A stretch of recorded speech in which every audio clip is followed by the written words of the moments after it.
Hello बच्चों, हम economics के सेकंड चैप्टर पे हैं।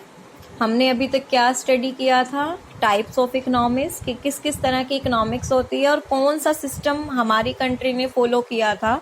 जब हमें पता चल गया कि हमारी कंट्री ने मिक्स्ड इकोनॉमिक सिस्टम को फॉलो किया है, तो हमने फिर इकोनॉमिक प्लानिंग करी और उसके बाद हमने गोल्स स्टडी किए कि क्या क्या गोल्स थे जिनको लेके इकोनॉमिक प्लानिंग की गई थी।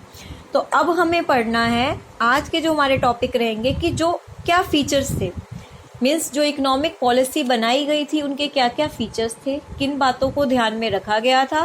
फीचर्स के बाद हम स्टडी करेंगे अचीवमेंट्स, कितनी सक्सेस हुई हमें उस प्लानिंग से, और लास्ट में हम स्टडी करेंगे फेलियर्स। तो आज के ये 3 टॉपिक हैं जिसके साथ हमारा चैप्टर खत्म हो जाएगा आज। तो ध्यान से देखेंगे, आज आपका सेकंड चैप्टर भी फिनिश हो जाएगा।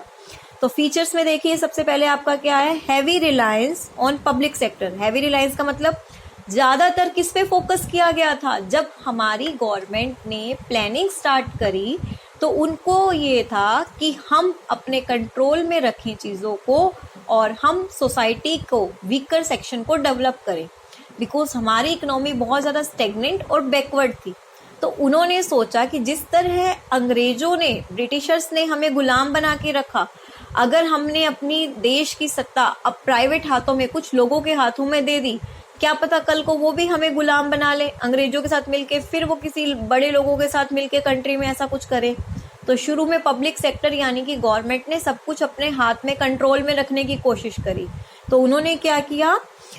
इंडस्ट्रियल पॉलिसी रिजोल्यूशन एक्ट 1956 के अंडर 17 इंडस्ट्री तो रिजर्व कर दी थी पब्लिक सेक्टर के लिए एंड 12 इंडस्ट्री रिजर्व करी थी प्राइवेट सेक्टर के लिए।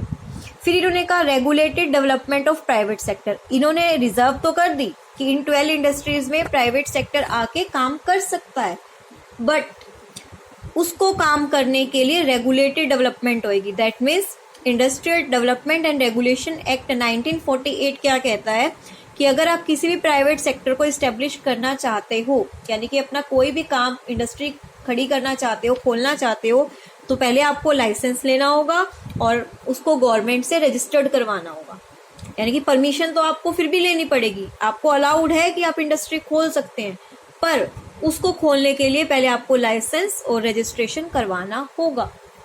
ये पॉलिसी फॉलो कर रहे थे शुरू में गवर्नमेंट, कि पब्लिक सेक्टर के लिए ज्यादा रिजर्व एरिया रख दिया कि हाँ, कहीं कहीं पे तो ऐसी जगह कि प्राइवेट सेक्टर आ भी नहीं सकता, सिर्फ पब्लिक सेक्टर ही काम करेगी। फिर उन्होंने कहा कि ठीक है, प्राइवेट सेक्टर आया है, बट आएगा तो उसको पहले लाइसेंस लेना पड़ेगा, रजिस्ट्रेशन करवाना पड़ेगा। फिर इन्होंने कुछ ऐसी पॉलिसी बनाई जिससे ये प्रोटेक्ट कर रहे थे स्मॉल स्केल इंडस्ट्री को, किससे? कंपटीशन से।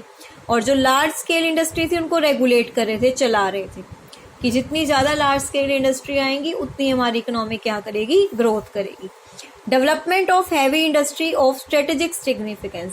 सिर्फ और सिर्फ इन्होंने वो इंडस्ट्री डेवलप करने की पहले सोची, उनको प्रायोरिटी दी जिनकी स्ट्रेटेजिक सिग्निफिकेंस हो, जो इकोनॉमिक के लिए ज्यादा महत्वपूर्ण है, जैसे इलेक्ट्रिक जनरेशन है, इंजीनियरिंग गुड्स है, आयरन एंड स्टील कंपनी है।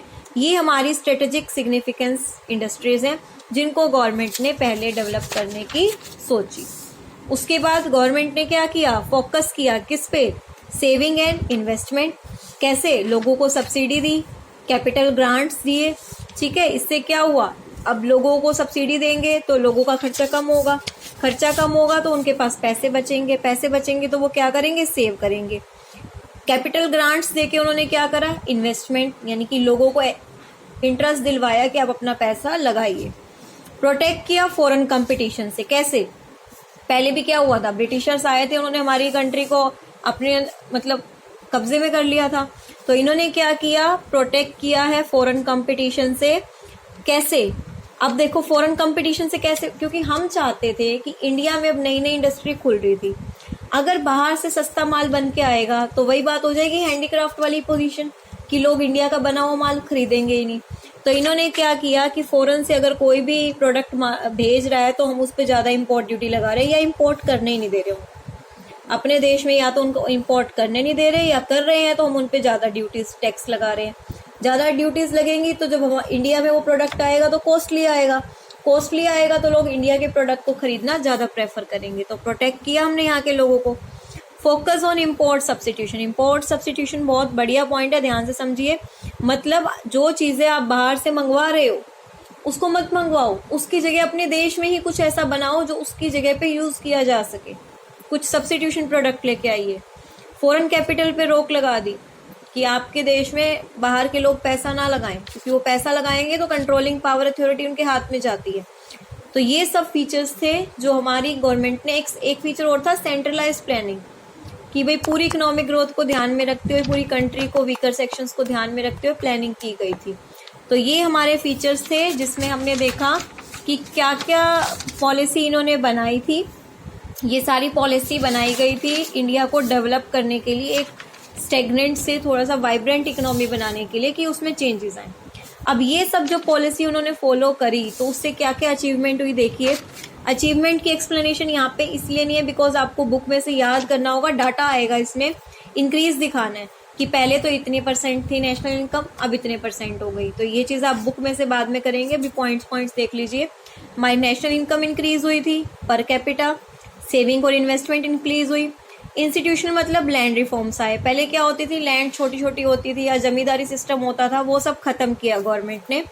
टेक्निकल चेंजेस आए, पहले फर्टिलाइजर HYV सीड्स वगैरह यूज नहीं होते थे, इनका यूज होने लगा। ग्रोथ एंड डाइवर्सिफिकेशन हुआ, इंडस्ट्री बढ़ने लगी, लार्ज लेवल पे इंडस्ट्री बनी, काम होने लगा, अलग अलग प्रोडक्ट बनाने लगे। इकोनॉमिक इंफ्रास्ट्रक्चर मिला, transport, communication, irrigation facility, power generation capacity, banking and insurance facility, यानी कि हर फील्ड में आपको बेनिफिट हुआ। सोशल इंफ्रास्ट्रक्चर यानी कि हेल्थ और एजुकेशन लोगों को प्रोवाइड किया गया। एम्प्लॉयमेंट अपॉर्चुनिटी देने की कोशिश की गई जितना उनसे हो सका।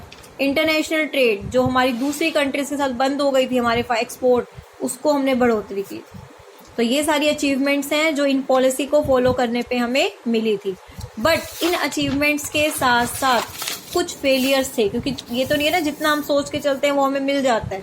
तो क्या क्या फेलियर थे, देखिए। एब्जेक्ट पॉवर्टी, गरीबी को हटाने की पूरी कोशिश की जा रही थी, बट फिर भी इंडिया में 21.9% लोग अभी भी पॉवर्टी लाइन के नीचे थे।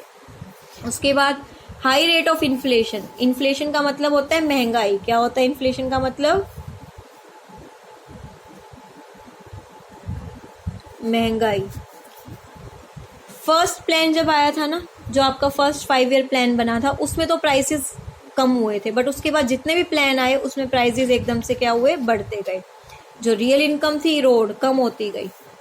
रियल इनकम क्या होती है? जो लोगों के हाथ में पैसा बचता है ना खर्च करने के लिए, सारे खर्चे करने के बाद, उसको कहते हैं रियल इनकम। अनएम्प्लॉयमेंट क्राइसिस आई, बेरोजगारी हुई। फर्स्ट प्लान के एंड तक कितने लोग बेरोजगार थे? 53 लाख। बाद में वो कितने बढ़ गए? 4 करोड़। देख लीजिए इतनी बेरोजगारी बढ़ी। इंफ्रास्ट्रक्चर था बट अभी भी इनएजुकेट था, फैसिलिटी पूरी नहीं हो पा रही थी, और जो डिस्ट्रीब्यूशन हो रहा था इकोनॉमी में वो skewed, unequal, means richer section और पुअर सेक्शन को इक्वली बैलेंस नहीं कर पा रही थी हमारी इकोनॉमी। तो ये सारी चीजें हैं जो आपको करनी है।